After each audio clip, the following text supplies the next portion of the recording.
Hello everyone, welcome to संकल्प। आज की इस वीडियो में हम कवर करने वाले हैं complete schedules of Indian constitution through previous year question. तो चलिए शुरू करते हैं। इस वीडियो में हमारे पास टोटल 40 क्वेश्चंस हैं जिनको हम सॉल्व करेंगे। लेकिन क्वेश्चन पे जाने से पहले एक बार हम क्विकली गो थ्रू करेंगे सारे स्केड्यूल्स से। तो जो हमारा ओरिजिनल कॉन्स्टिट्यूशन था उसमें हमारे पास टोटल 8 स्केड्यूल्स हुआ करते थे, और बाद में हम लोगों ने इसमें 4 स्केड्यूल्स ऐड किए बाय सेवरल अमेंडमेंट्स, और इस तरह हमारा जो टोटल नंबर हो गया स्केड्यूल्स का वो हो गया 12। जो हमारा फर्स्ट शेड्यूल है वो बात करता है यूनियन एंड इट्स टेरिटरीज की। सेकंड शेड्यूल में हमारे पास स्पेशल पावर्स एंड सैलरीज दी हुई हैं, प्रेसिडेंट की, गवर्नर ऑफ द स्टेट की, स्पीकर की, डेप्यूटी स्पीकर की, of the Lok Sabha and Rajya Sabha, and supreme court and high court जजेस की।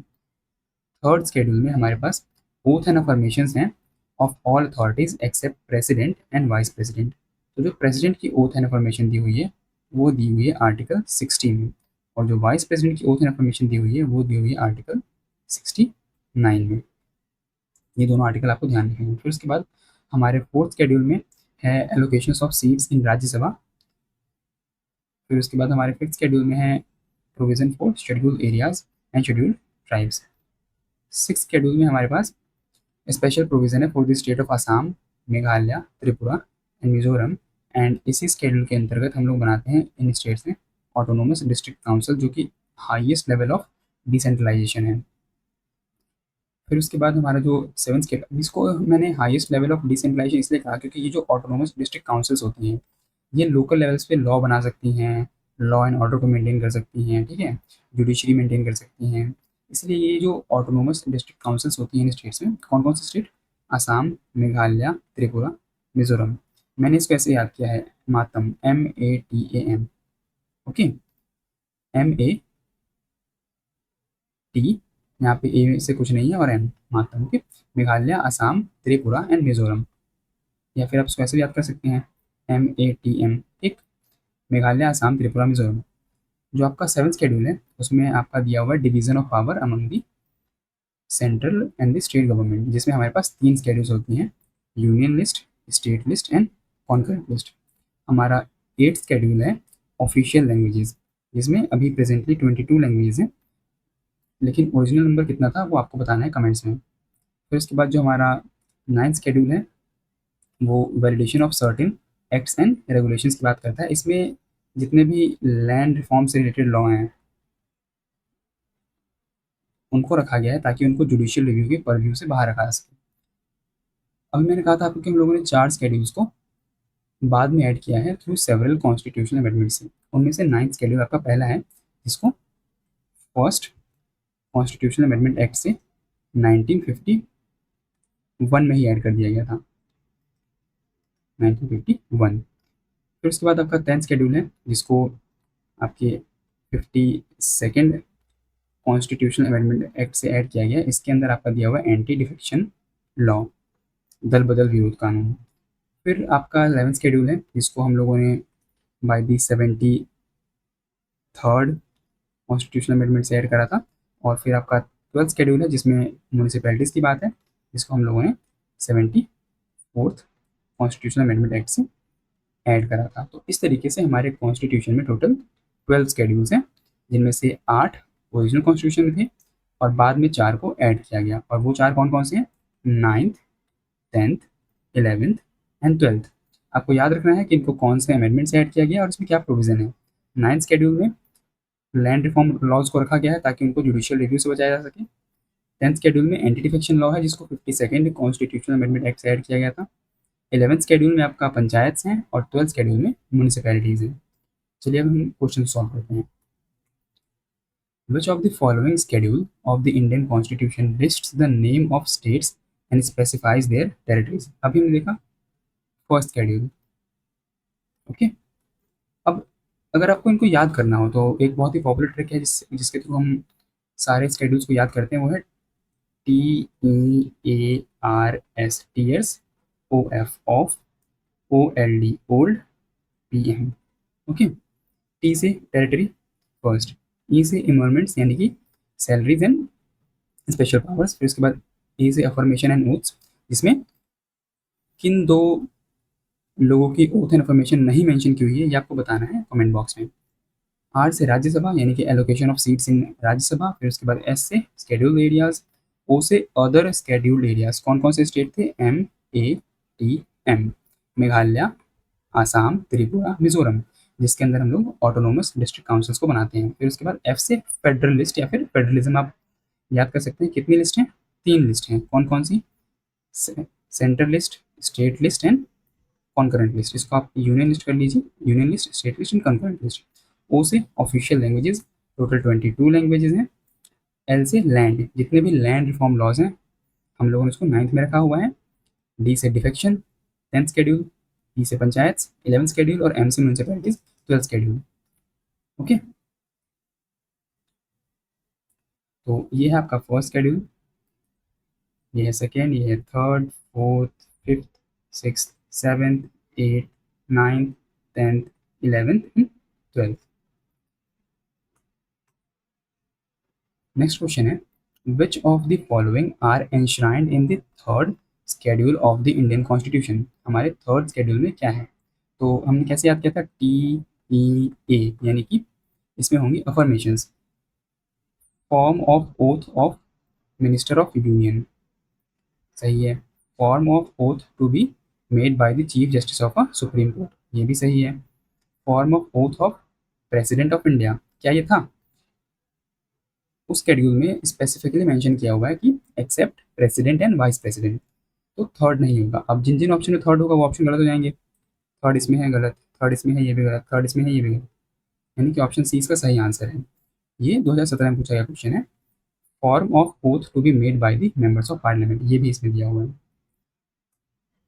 नेक्स्ट क्वेश्चन है, मैच द फॉलोइंग, हमको स्केड्यूल्स को उनके प्रोविजन के साथ मैच करना है। तो हमने पिछले क्वेश्चन देखा, थर्ड शेड्यूल क्या है, affirmations, form of oath and affirmations, A का 2। अगर आप एलिमिनेट करेंगे इन तीन ऑप्शंस को तो आपको आंसर मिल जाएगा बहुत इजीली, डी। फोर्थ शेड्यूल में क्या है, allocation of seats in the council of state, जिसको हम राज्यसभा कहते हैं। फिर उसके बाद सेवंथ शेड्यूल में क्या है, list of subject matter of laws to be made by parliament and by the state legislature. इसके अंदर 3 लिस्ट हैं, union list, state list, concurrent list. अब आप मुझे ये बताएंगे कि कॉन्करेंट लिस्ट पे कौन कौन लॉ बना सकते हैं। और आपके एथ शेड्यूल में क्या है, official languages, total 22 official languages. Okay, next question है, again match the following question. Fourth schedule में क्या था, टी ई ए आर, यानी कि Rajya Sabha, Rajya Sabha council of state, A का 3। अभी हम फिर इसको एलिमिनेट करेंगे सारे ऑप्शंस को तो हमको आंसर मिल जाएगा सी। सिक्स शेड्यूल में क्या है, ट्राइबल एरियाज, कौन कौन से, M A T M, Meghalaya, Assam, Tripura और मिजोरम। एट्थ शेड्यूल में क्या था, हमारे सारे ऑफिशियल लैंग्वेजेस। नाइन्थ शेड्यूल में क्या था, हमारे सारे लैंड रिफॉर्म लॉज जिनको हम जुडिशियल रिव्यू से बचाना चाहते हैं। अब ये जो लिस्ट है ना आपकी नाइन्थ शेड्यूल में, ये इसमें लगभग 250 लॉज हैं, तो उनको याद करना तो पॉसिबल नहीं है, ठीक। लेकिन बस आपको ध्यान रखना है कि ये एक बहुत ही एग्जॉस्टिव लिस्ट है जिसके अंदर उन सभी लॉज को डाल दिया गया है जिनको स्टेट गवर्नमेंट्स और सेंट्रल गवर्नमेंट जुडिशियल रिव्यू से बचाना चाहती थी, ताकि वो ताकि वो लैंड रिफॉर्म लॉज को ठीक से इम्प्लीमेंट कर सके, उसमें कोई जुडिशियल इंटरवेंशन ना हो। नेक्स्ट क्वेश्चन है, match list one with list two. Okay, seventh schedule सबसे easy, distribution of legislative powers, 3 schedules. Okay, A का 3, हम बी और डी को एलिमिनेट कर देंगे। फिर एट्थ शेड्यूल में क्या है, हमारी ऑफिशियल लैंग्वेजेस, बी का 1, बी का 1 दोनों ऑप्शन में है। नाइन्थ शेड्यूल क्या था हमारा, पंचायत, सॉरी नाइन्थ शेड्यूल क्या था हमारा, laws. Okay, validation of certain acts, यानी कि सी का 4, सी का 4 हमारा सी में है। टेंथ शेड्यूल क्या है हमारा, एंटी डिफेक्शन लॉ, डन, जिसको हम लोगों ने आपके 52nd कॉन्स्टिट्यूशनल अमेंडमेंट एक्ट से ऐड करा था, इसको आपको याद रखना है। नाइन्थ शेड्यूल किस एक्ट से आया था, फर्स्ट कॉन्स्टिट्यूशनल अमेंडमेंट एक्ट से आया था ninth schedule. Which of the following pair is not correctly matched, third schedule में अब एक बार हम लिख लेते हैं TEARS, टीयर्स। थर्ड शेड्यूल में हमारे ओथ एंड अफर्मेशन है, सही है। 10th शेड्यूल में एंटी डिफेक्शन लॉ है, सही है। 8th शेड्यूल में लैंग्वेजेस हैं, और 9th शेड्यूल में allocation of seats in the council of states. क्या ये सही है? नहीं। 9th शेड्यूल में क्या है हमारे पास? लैंड रिफॉर्म लॉज हैं। और ये जो allocation of seats in council of state दिया हुआ है, ये किस शेड्यूल में है? ये है फोर्थ शेड्यूल में। ये 1 2 3 4 Rajya Sabha. Okay. The sixth schedule of Indian Constitution relates to the administration of tribal areas in which of the following states? कैसे याद किया था हमने? मातम, MATM। मेघालय, असम, त्रिपुरा, मिजोरम। मेघालय, असम, अरुणाचल प्रदेश नहीं है, नागालैंड नहीं है, यहाँ भी नागालैंड है नहीं है। फोर्थ ऑप्शन है आपके पास मेघालय, असम, त्रिपुरा, मिजोरम। ये प्रोविजन आपका दिया हुआ है सिक्स शेड्यूल में। ओके।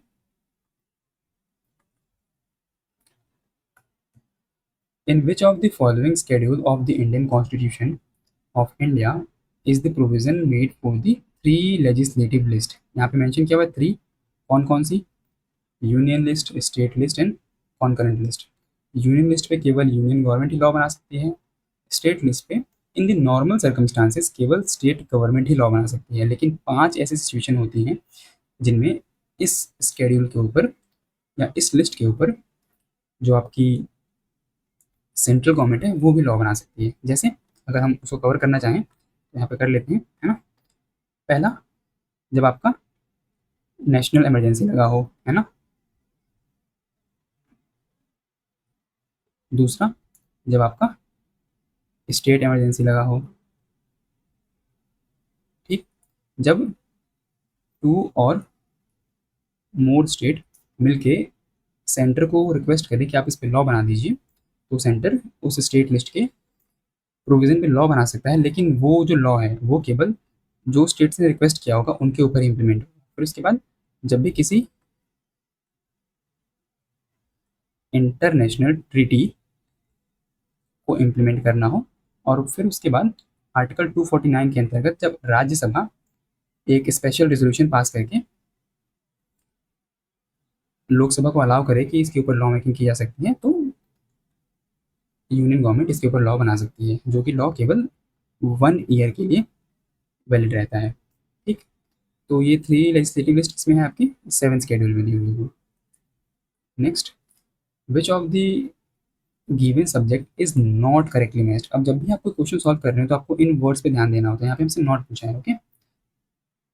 क्या फॉरेस्ट कॉन्करेंट लिस्ट में है? हाँ बिल्कुल। क्या post office saving bank union list में है? ये भी सही है। पब्लिक हेल्थ स्टेट लिस्ट में? ये भी सही है। लेकिन जो स्टॉक एक्सचेंज आते हैं वो आपकी कॉन्करेंट लिस्ट में ना आकर वो आते हैं आपके यूनियन लिस्ट में। ठीक। तो ये आपका गलत है, option B. Next, economic planning is included in which list of the constitution?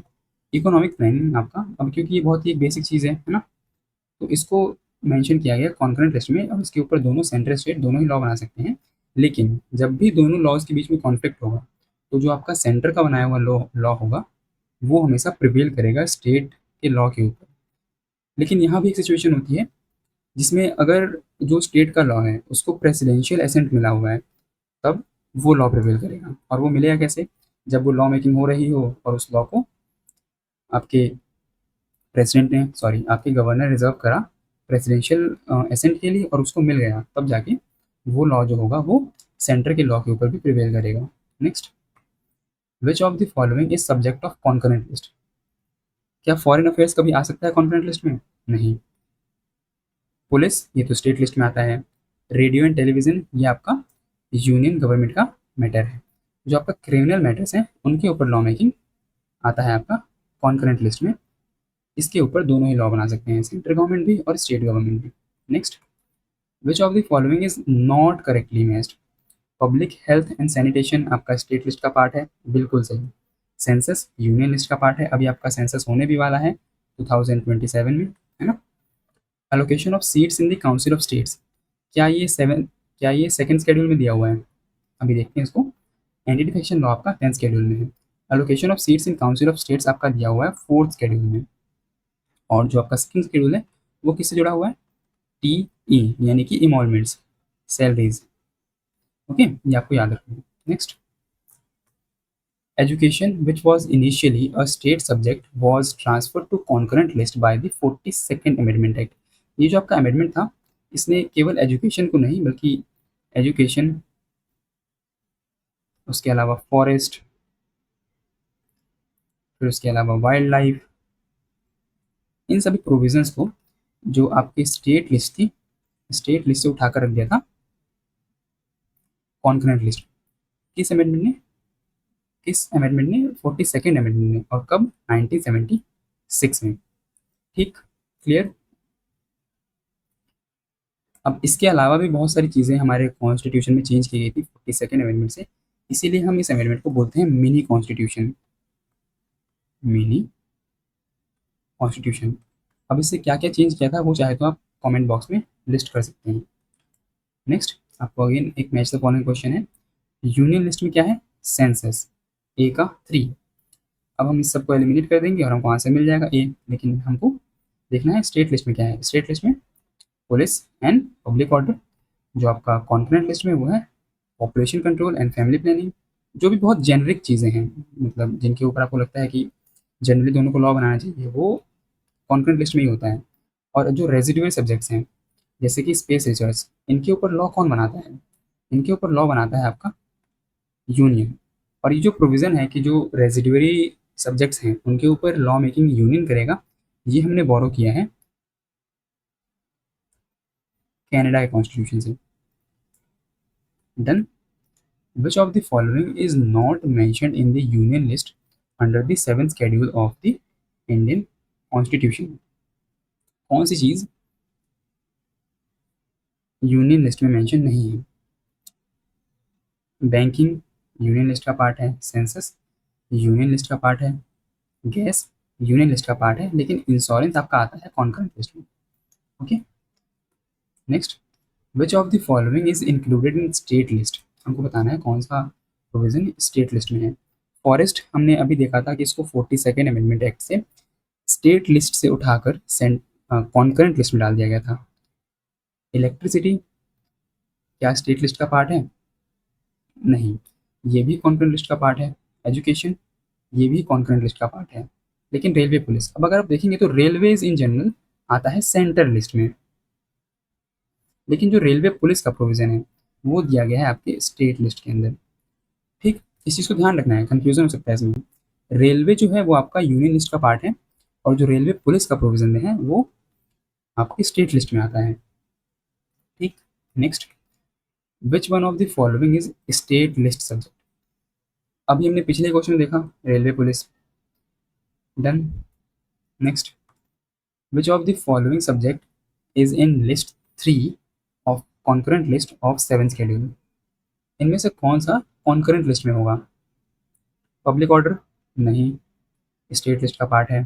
Police, नहीं, स्टेट लिस्ट का पार्ट है। प्रिजन, ये भी स्टेट लिस्ट का पार्ट है। लेकिन जो क्रिमिनल प्रोसीड्यूर है ये शायद हमने पिछले किसी क्वेश्चन में देखा था, तो ये आपका लिस्ट 3 के अंदर आता है, जो कि आपकी कॉन्करेंट लिस्ट है, जिनके ऊपर सेंटर और स्टेट दोनों ही लॉ मेकिंग कर सकते हैं। Next question, marriage, divorce, adoption are included in 7th schedule of the Indian constitution under the state list. अब अगर आपको इसका आंसर ना पता हो तो आप कैसे गेस कर सकते हैं? अभी आपने देखा कि उत्तराखंड में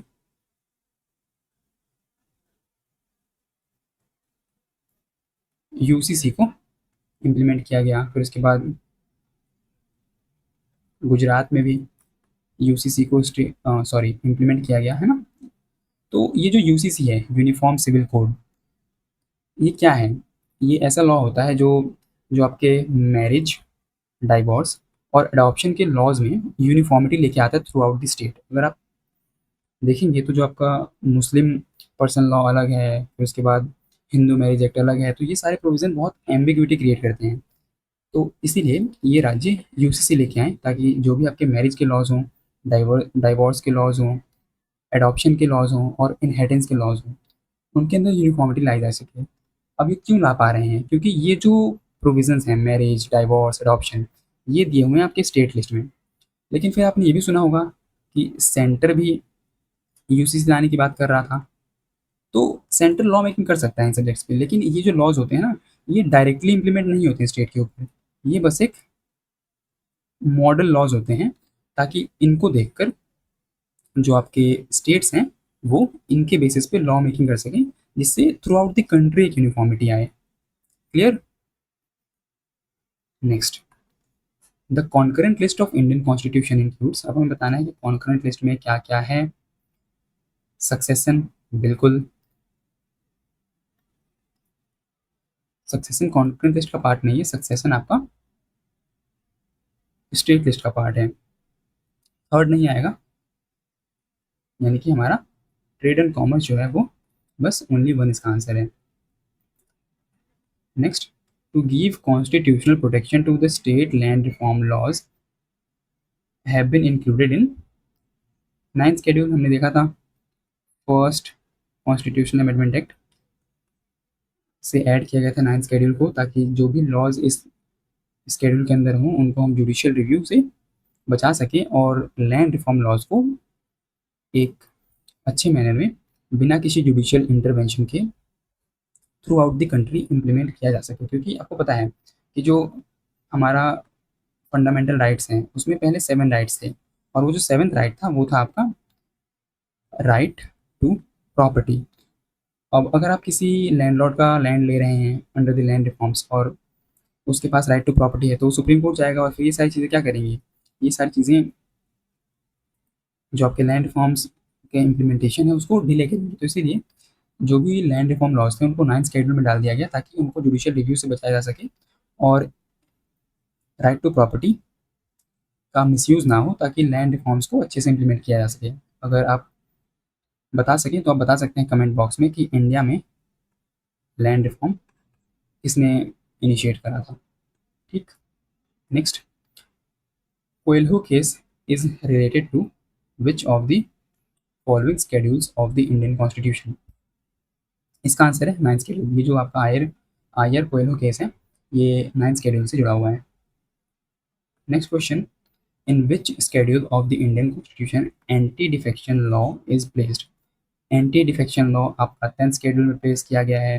किस अमेंडमेंट से ऐड किया गया? 52nd अमेंडमेंट से ऐड किया गया है इसको, कॉन्स्टिट्यूशनल अमेंडमेंट एक्ट। अब जब मैं सीए लिखता हूँ उसका मतलब होता है कॉन्स्टिट्यूशनल अमेंडमेंट एक्ट, आप इसको सिटीजनशिप अमेंडमेंट एक्ट ना समझें। ठीक।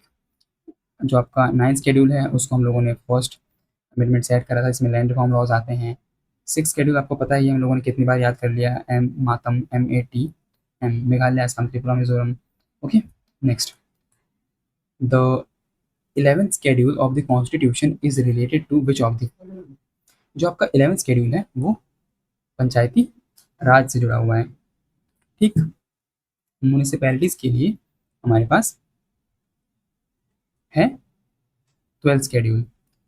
अब एक चीज़ आपको और ध्यान रखनी है कि 12th शेड्यूल में आपके पास टोटल 18 सब्जेक्ट्स हैं, और जो आपका 11th शेड्यूल है उसमें आपके पास टोटल 29 सब्जेक्ट्स हैं, जिनके ऊपर पंचायत लॉ बना सकते हैं। और इस 12th शेड्यूल में जो 18 सब्जेक्ट हैं उनके ऊपर म्यूनिसिपैलिटीज लॉ बना सकती हैं। Next, match the following. अब ये क्वेश्चन जो है आपका, यूनियन लिस्ट में आपके पास टोटल 97 एंट्रीज हैं, स्टेट लिस्ट में 47 एंट्रीज हैं, और कॉन्करेंट लिस्ट में आपके पास 66 एंट्रीज हैं। इसमें ए ही इसका आंसर है, 1 का ए, 2 का बी, 3 का सी।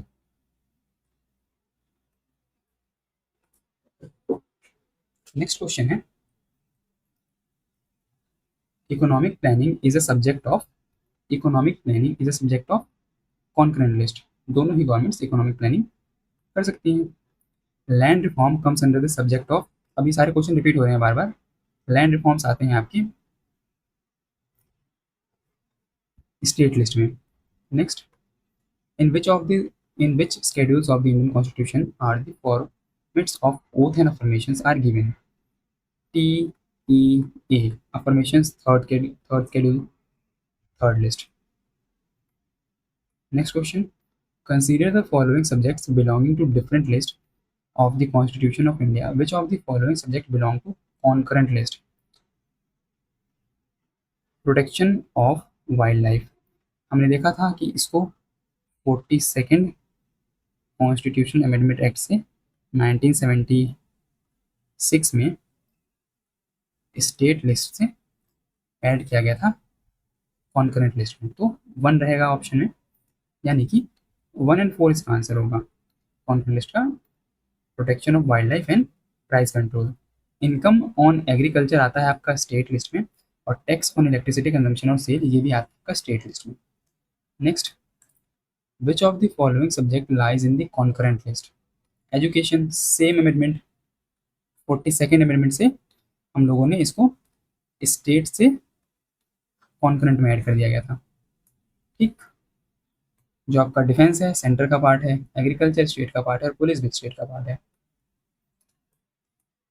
Next question, which of the following is not a part in the 11th schedule of the Indian constitution? 11th schedule में कौन सी चीज़ें नहीं हैं? तो आपको क्या लगता है कि जो पंचायत हैं उनको किन किन सब्जेक्ट्स के ऊपर लॉ मेकिंग की पावर देनी चाहिए? Fuel and fodder, libraries, rural sports and technical training. इसका आंसर है फ्यूल एंड फॉडर। हमसे पूछा है नॉट अ पार्ट, तो इसका आंसर है फ्यूल एंड फॉडर। इसके ऊपर लॉ मेकिंग का पावर आपके पंचायत को नहीं है। 11th शेड्यूल में आते हैं पंचायत।